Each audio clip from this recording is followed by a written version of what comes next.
Hi, guys. Thanks for tuning in. My name is Ryan Moore. Today, I'm going to be talking with our friend Zarir from Dubai about some spearfishing that we did together and about a recent trip he had. I've been a team member for RIFFE International for 12 years now. RIFFE has a team of divers all over the world that help develop their products and represent their brand in their respective spearfishing fisheries. Zarir, why don't you tell us a little bit about yourself? Zarir from Dubai. And as I just mentioned to Ryan, I used to play tennis competitively. I was the UAE tennis champion up until university. And from then on, got into free diving and spearfishing and have been doing so for the last 20 years in Dubai and around the world. So Zarir and I had a chance to meet and dive together this last May. I was invited to go with RIFFE over to Dubai and Abu Dhabi, which is clear across the world from where RIFFE's from in Southern California in San Clemente. And it was an incredible experience for a lot of reasons. A lot of people that I told I was going to Dubai for business with RIFFE and also to go diving were really surprised. A lot of people didn't know that you guys had great diving over there, Zarir. And kind of from my experience, we also come from a desert here in Southern California, very kind of coastal scrub brush desert. But what you guys have is a very different landscape. Sand as far as you can see. Everyone knows that Dubai has, incredible wealth and it's very like state-of-the-art city. I didn't know almost anything about Abu Dhabi and I knew it was going to be impressive. Every single building was a skyscraper and a complete, unique work of art. It was very, very Western-friendly culture, which I didn't know what to expect because I'd never personally been to the Middle East. And we met people from everywhere. There were people from the United States. There were people from UK and Colombia. I mean, it was such a melting of so many different cultures. And the locals were so friendly and so welcoming. Everyone we met was awesome. But what really caught me off guard was Abu Dhabi, which I don't know what I expected. I expected it to be small, I guess, for some reason. And when I got to Abu Dhabi and saw that it was almost as grand of a scale as Dubai, which was drastically grander than any place I'd ever been to, it was so impressive. So impressive, and I really can't wait to go back. Impressive is the word. Dubai and Abu Dhabi and the UAE always leaves an impression to everyone who visits. But it's not only the UAE, Ryan. The region has always been like this, and it always will be. So we're looking forward to having you again. Yeah, I can't wait. You came at just the end of the season. So what's the good season for you? What months are the ideal months if somebody wants to come to Dubai for spearfishing? Winter, from January 1st till April 1st. So the big fish, they come to Dubai for New Year's. They like New Year's in Dubai as well. And that's actually really great because for a lot of places in the Northern Hemisphere, those months, December, January, February is like, it's not good. It's storms, it's cold water. A lot of the game fish kind of go deeper. So a lot of those serious spear fishermen have to travel to like the Southern Hemisphere to get good diving that time of year. And now that I know that it's amazing diving for you guys that time of year, it makes me so excited to go back. Yeah, we're excited to dive with you guys. You guys have a really incredible variety of fish. For those that have not been to your area, could you talk about maybe the top 5 fish you guys kind of hunt over there? We have everything. Top 5, I'd say kingfish, cobia, amberjacks, groupers, red snappers, trevallies, big of all sorts. From, the small yellow spotted trevallies all the way to GTs. You name it, we got it. Oh yeah, which is kind of what I saw. It was really, really cool to see such a variety of amazing fish to hunt and to eat. What's your favorite? For me to hunt, cobia. To eat, I have too many, Ryan. It's too many. Don't ask me to choose. Come on. I love red snapper. I like amberjack. Somebody's gonna say worms. No, the amberjacks we have, they don't. I mean, the ones that I've shot and caught and eaten, they didn't have worms. And they're big ones. So those are 2 that I love. But I'll tell you something, what else? You know what I really like? I like barracuda. Cooked the right way, it can taste amazing. You cook it the wrong way, it tastes terrible. So this is the type of fish we have and the fish that I like to eat. Oh, yeah. You guys, from what I saw, you guys have so many over there. Rivers, like absolute rivers of giant barracuda. You could almost catch them with your hand. Seriously, you could pet them. There was no shortage. We had to swim through them to get to the other fish. Yes, I remember we had to swim through them to get to the wreck. Yes, correct. That was a special day. Let's talk a little bit about kind of our day actually diving there. I really didn't know exactly what to expect. I knew that you guys had wrecks. I knew that you guys had fish. And I knew the water was warm because we were kind of at the tail end of the fishy season. We were put in touch with you through some of our contacts in Dubai, some of our kind of affiliates with RIFFE there. And it was kind of like such a great situation that you were the one we were put in touch with. I mean, I felt right off the bat. You were very welcoming, very charismatic, very easy to talk to. It was obvious from the very beginning that you were very passionate about spearfishing, much like we are at RIFFE. We had amazing weather the day we went out. How many miles do you think we ran offshore? How many kilometers? 50 miles. Yeah, it was probably like about an hour run, and it was like a flat, like a lake. It was beautiful water. It was, but I'll tell you something. You know that you were talking about how impressed you were with Dubai when we started. I'll tell you about how impressed I was with you, Ryan. Many people, professional hunters, free divers, have visited me in Dubai from all over the world. And all of them have dived with me. They surprised me because the videos that I've seen of them free diving, hunting very deep. And then when they came to Dubai, they couldn't replicate the same abilities that I know they had. The reason why is because our sea is a bit different to other seas. Mediterranean Sea, you have crystal clear water and very weak current. The difference between the high tide, low tide, insignificant compared to what we have. So we have the opposite situation. We have not the best visibility and we have terrible current, except for when you have half moon, then, the tides are slow. But new moon, full moon, our currents are terrible.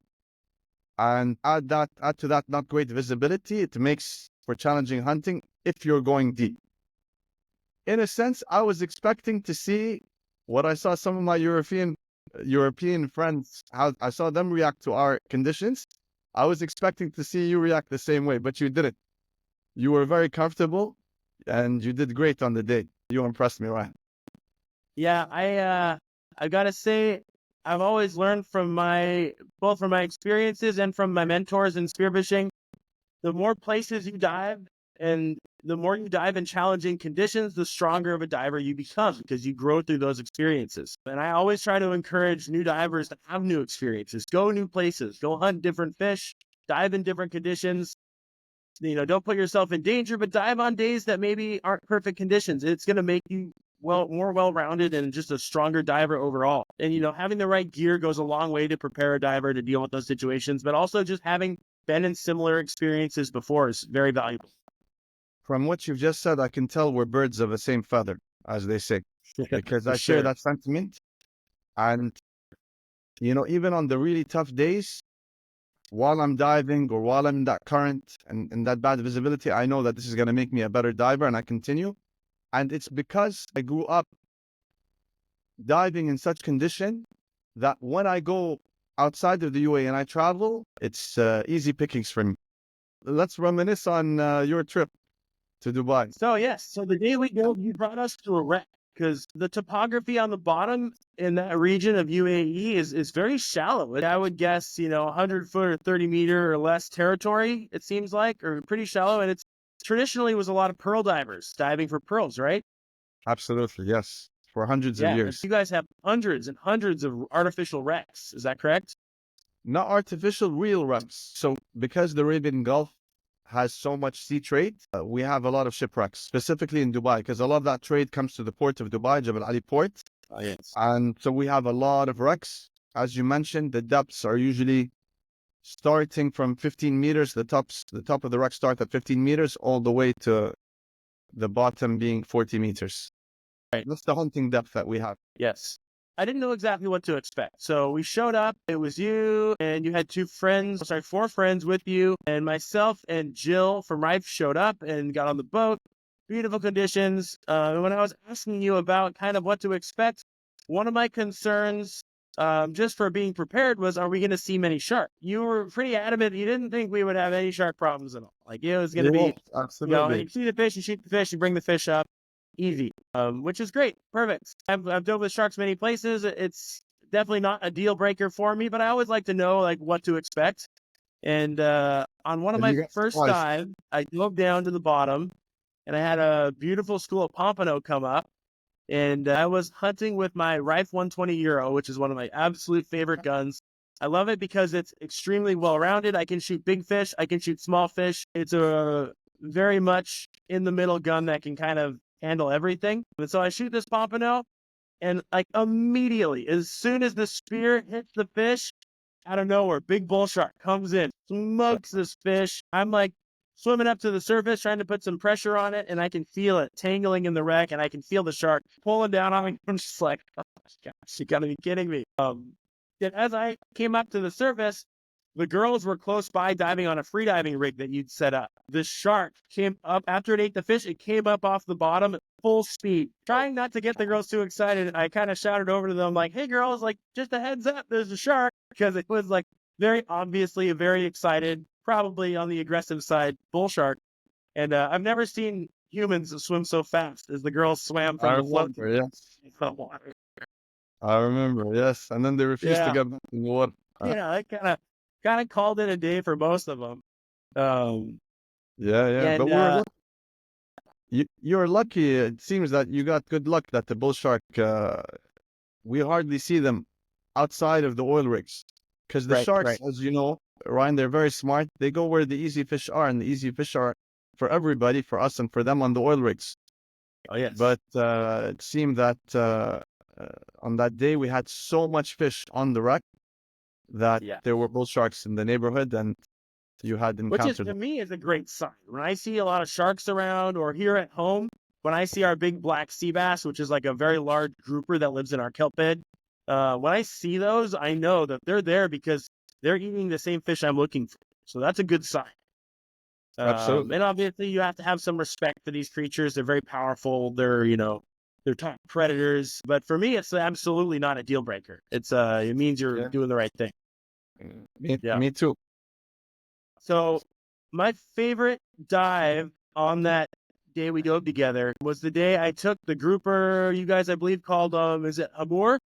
Hamur, yes. Hamur, You've yeah. seen So tell at us the about mall. what is a Hamur? How big do they get? They get big.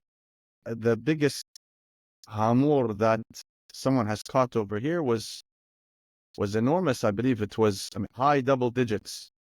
Okay, They grow to Goliath if they're left right. So untouched. it's a grouper. For those that are watching this that don't know, this is a type of grouper, lives around the rocky reef structures or on the artificial wrecks or reefs. They're excellent to eat.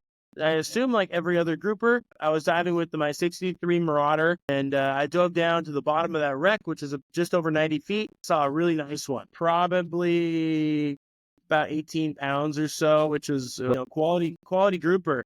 And Yes. I definitely get like a special satisfaction when I have a difficult shot opportunity and I like managed to pull it off. The grouper saw me and pretty quickly turned and started moving away. And I kicked real hard to try to close the gap and had to take a quick shot.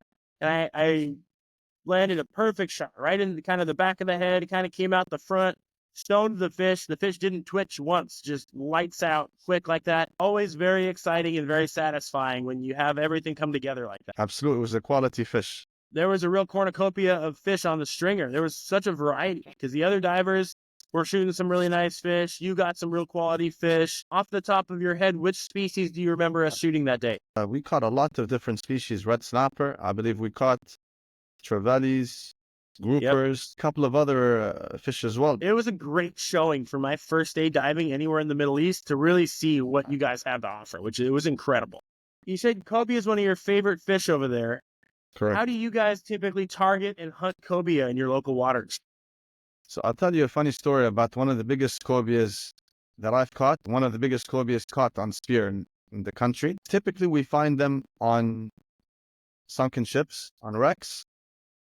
But on the trip where I caught the cobia that we're talking about, it was huge. It's, very close to 50 kilo. and broke 3 spears in the process. So we were diving close to an island, and on that island, part of it is prohibited. Somebody had gone and had seen incredible fish and huge, groupers, and everything is jumbo over there.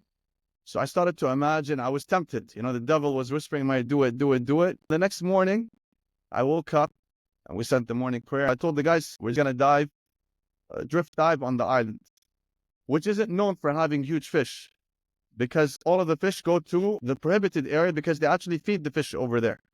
So we're diving the island. The day passes. Nothing remarkable is caught until the last dive. The last dive of the day, I go down and I see this monster cobia sleeping on the sand. And I think to myself, first, I wasn't going to shoot it. I thought it was a shark. And then I'm like, it's not a shark, it's a cobia. I take the shot. I come up, I scream, get 2 other guns, shoot it 2 more times. It breaks like 2 of the 3 spears in the process. And all of them were headshots. And I caught that cobia in, a place where I would least expect to catch it, not on a sunken ship, not on an oil rig, just on a drift dive. I think God rewarded me for obeying the law and not breaking it. But you know what? I'm sure that cobia came from there. It came Probably. out of Amazing. there. Well, Amazing. I love it. And what time of year do you guys see most of the cobia? Same kind of the winter months?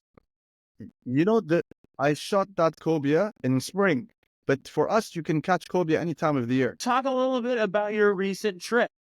After we visited you in Dubai, Rife sent you a package of some of our gear, and they sent you one of my absolute favorites, the 67-inch Raider speargun, which is a speargun that the team here, the divers that are on Team Rife, collaborated to put this gun together, and based on a design that we've been using for a long time with the mid-handle Elite series, we improved it and made this gun that I truly think is one of the easiest to use and most dependable spear guns on the planet. What did you think when this giant wooden spear gun showed up from California? Definitely impressive to look at, almost 2 meters in length, just under.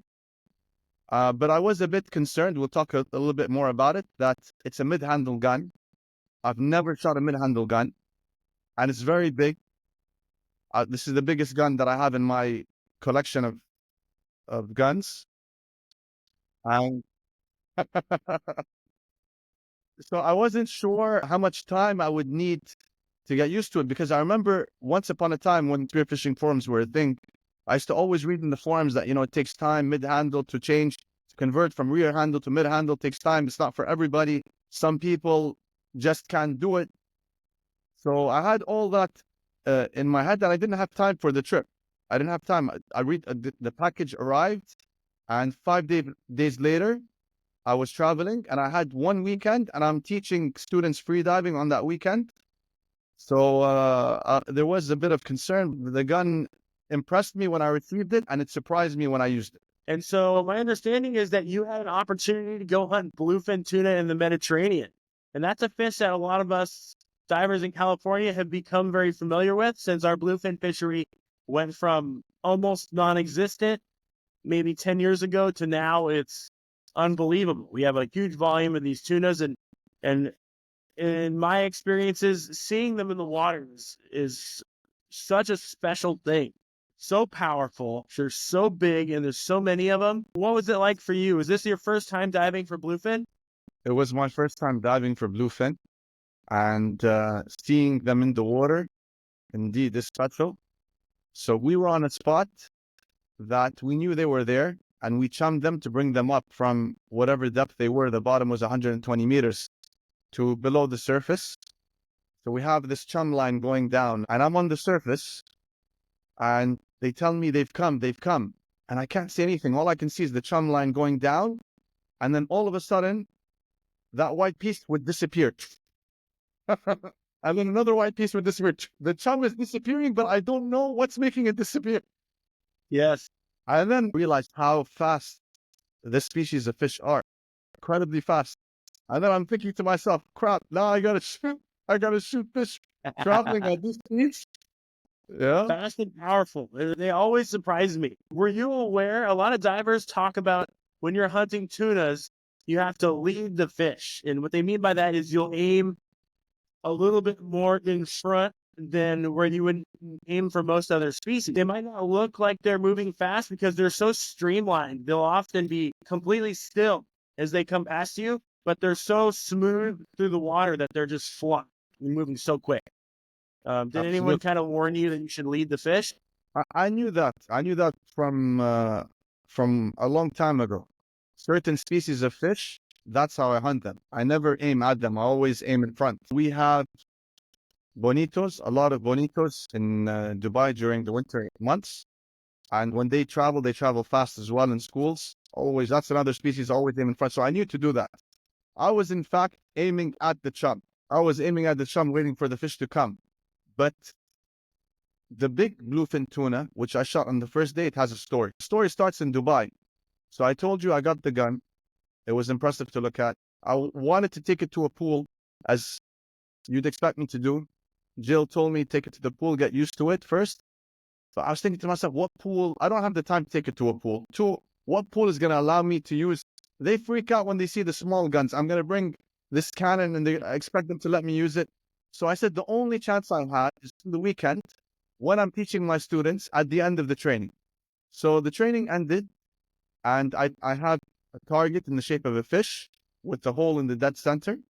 I took that target. I dived down to 10 meters. I tied it to the 10-meter marker, loaded the gun, went down, aimed, took the shot, and you won't believe it. Not only did it go through the bullseye, but it almost completely tore the dive line. I cannot use that dive line anymore. Fortunately, it was recorded because it was an incredible sight to see.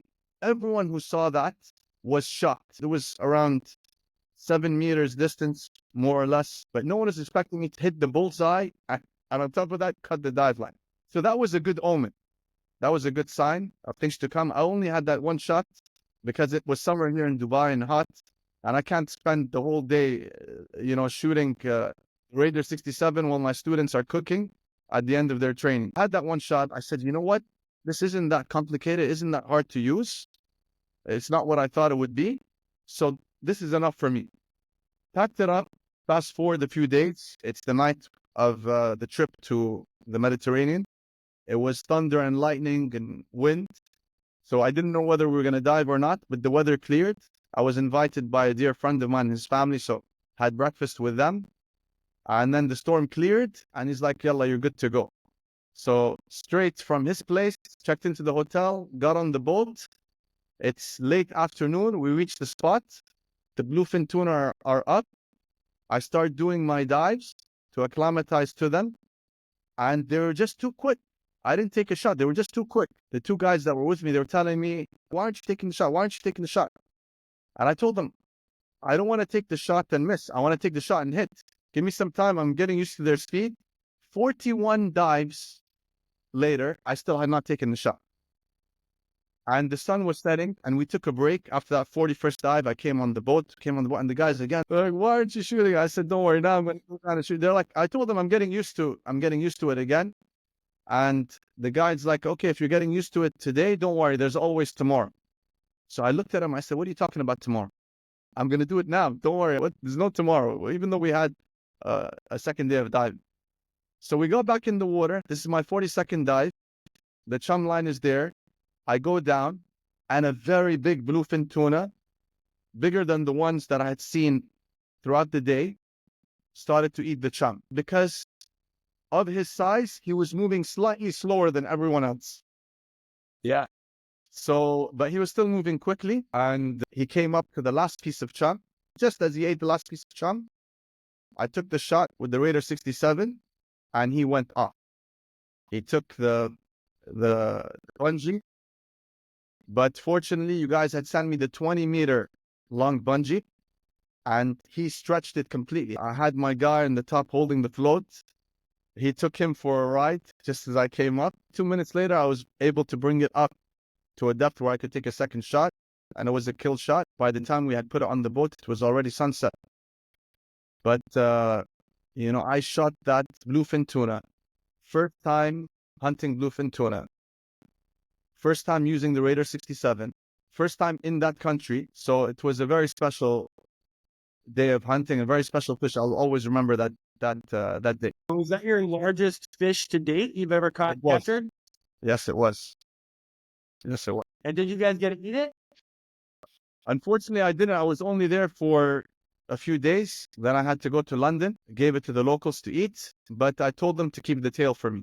So I'm expecting the tail. Excellent. It was around 80, 85 kilos, between 80, 85. His Amazing. assessment of it. Sure. I have to go back, Ryan, for triple digits. Okay, well, we'll go back with you. I will. No, definitely. If I was coming back to Dubai, I would have brought it with me, but I was traveling to another country. I'll be the guy with the chum for you. I'll do your chum. You'll do the chum. No, brother. I have Ryan Moore with me on the boat. I'm going to make him do the chum. No, he's going to be in the water with me, putting spears in bluefin tuna. Come on. That sounds amazing. That's one of my favorite things. I mean, when we catch those tunas here, you know, it's fortunate for us that we can catch them here at home. I mean, it's a feast for everyone we know. We normally have these sushi parties, and I have a big canner. I'll can a lot of it because I really do enjoy eating it throughout the year. Excellent, excellent fish. And to be able to hunt them is something that I feel like 20 years ago, there was very few places in the world where spear fishermen could go hunt for bluefin tuna. From my perspective as a recreational fisherman, it seems like they're doing well in a lot of ways, at least making a strong comeback from where they were 20 years ago, which is exciting. The challenge is, you know, shooting them, considering the speed at which they move past you, and then landing them after you shoot, which is what I realized with the first tuna that I shot on day one, is that the equipment you have is incredibly important. After the shot, it's what's going to get you the fish. Bluefin tuna, monsters of that size with that power, your equipment will break at the weakest link if you have equipment that is breakable. So if you have, for example, taking, for example, the RIFFE bungee. Not only the RIFFE bungee, but this is what impressed me about the kit that I was using. You talked about earlier on that the Raider 67, it was put together after taking into consideration the feedback and the recommendations of many professional spear fishermen. That's exactly what I felt. That this weapon has been fine-tuned over the years to make sure that it's almost flawless. And I think that goes with the brand from the days of J. Rife till today. All of the guns have been little by little over the years upgraded until we have what we have today, which is the Raider 67, the Rife bungee that is famous and around the world, and your 3 ATM float. That whoever can afford this equipment will always choose to use it because they know it's fail-safe. The perception when you have a mid-handle cannon like the Raider 67 is that it's hard to maneuver and hard to use. Where in reality, my experience was it was easy to maneuver and easy to use. And that's how I was able to land those fish.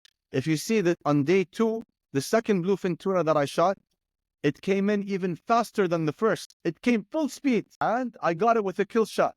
That's Atlantic bluefin. Now, Ron, you have to invite me. You know, my good friend Erdim and his family invited me to hunt Atlantic bluefin. Now my good friend Ryan Moore needs to invite me to hunt Pacific bluefin. Well, you're welcome anytime, but we'll set it up and we'll try to do it. And our summer months is the best time for us to target the bluefin, and it's actually a great time to target a lot of our trophy fish here. Our white sea bass, our yellowtail, our halibut, our bluefin. The summer months are ideal, and it's really good from the spring all the way through the fall. So we have a great season here in Southern California. You can go out and catch fish to bring home to eat any month of the year here in California, which is exceptional. Well, what's next for you? Do you have any big trips planned or coming up soon? I'm going to Oman on the 19th and 20th of October. And then after that, I'm going to some islands in the Indian Ocean. And then after that, Mauritius for New Year's. That's the travel plans. What about you? Well, I have a trip coming up this next month. We're going to go, myself and a couple other team divers from RIFFE are going to do an exploratory trip to a remote group of islands in Mexico in hopes of finding some big yellowfin tuna and wahoo. It's a very, very special place that very few people have ever dove. Can't wait to see how things go. Well, I can't wait until we get another opportunity to dive together. I can't wait to come back to the Middle East and visit you, whether it's Dubai or Abu Dhabi or Oman, and I can't wait for you to come out here to dive in California. You know, my heart tells me that we're going to dive with each other soon, Ryan. I think so. I think so as well. Looking forward to it. And thank you, Raif, and thank you, Ryan, for this interview and this talk with you. I hope you guys enjoyed this. If you guys want more Raider content, check out the Raider video on Rife's YouTube page. The RIFFE Raider video follows Sebastian Milani, Ryder DeVoe, Brandon Wallers, and myself through kind of the testing process and development of the RIFFE Raider. It's an amazing video made by Mike Rabe of Rabe Photo, and you guys are going to absolutely love it. Zarir, I got one final question for you. Go for it. What is one lesson you've learned from the ocean that everyone should apply to their lives? One lesson? There's so many lessons, Ryan. The sea is always changing. Sometimes the waves are high, sometimes they're low, sometimes it's calm, sometimes it's stormy. But the sea, despite whatever conditions it has, is always in harmony. And just like the sea, our lives, sometimes we go through easy times, sometimes challenging times. And we just have to remember that whatever we're going through, there's a way to find harmony in it, just like the sea. And so, like I said, the sea can teach us many things. This is one thing. It's awesome. I love it.